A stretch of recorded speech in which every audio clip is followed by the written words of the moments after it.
Hi, welcome back to Psalms today, looking at Psalm 23, a very famous psalm, of course. Now, as we launch into this, the first line creates an image in our minds, and I want us to notice the imagery here. First of all, that the Lord is my shepherd. So it's not like a shepherd, that would be a simile. This is a metaphor. He is my shepherd.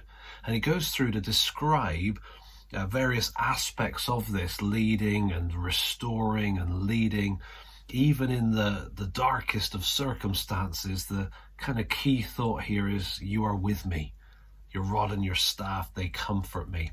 And so we've got the influence of the shepherd on David coming through this imagery. Then we get down to verse 5, and he seems to switch. Okay, so we've had all the shepherd language up above, verses 1 to 4. Now he starts talking about a table. Now, a table, this is an example of a figure of speech called metonymy, which is where a word is used to represent something else.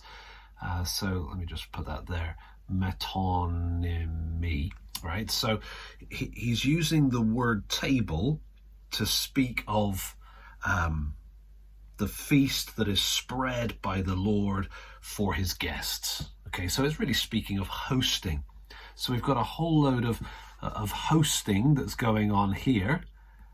And we've got shepherd up above. Now we've got host. It seems like a sort of blending or mixing of metaphors, something that we don't tend to do in modern writing. But in ancient literature, they weren't averse to this at all. In fact, they could appreciate the richness of layer upon layer of imageries working together. So we've got the imagery of the shepherd who's with us. Now we've got the imagery of the host who's providing for us. Again, there's a sense of his being with us. You don't want a host. In fact, you can't have a host who spreads a table and disappears, right? There's a sense of being welcomed to the host's table. And so we've got the shepherd, we've got the host. Come down to the end of the psalm, verse 6, I shall dwell in the house of the Lord forever. There's that kind of host language again. Interesting how in verse 6, at the start of the verse, we've got this shall follow me, which seems to be maybe tying us back to that shepherd imagery as well. Your rod and your staff, they comfort me. They're behind me. You're nudging me along, and so I know you're there.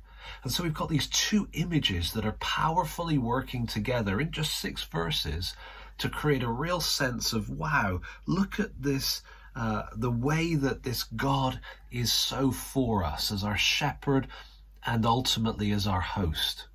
I'd encourage you, in terms of applying this psalm, just to swim in it, just enjoy it, and maybe ask yourself this question: where am I right now?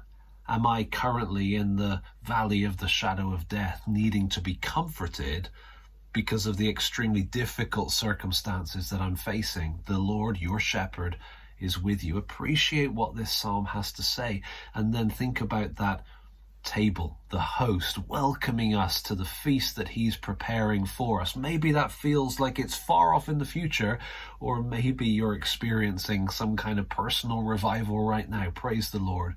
Either way, right? So Psalm 23, there's plenty going on. I've just touched on the surface, really, of the two images that are being used, and inviting us to appreciate and enjoy our God. What a great God we have. So please enjoy Psalm 23.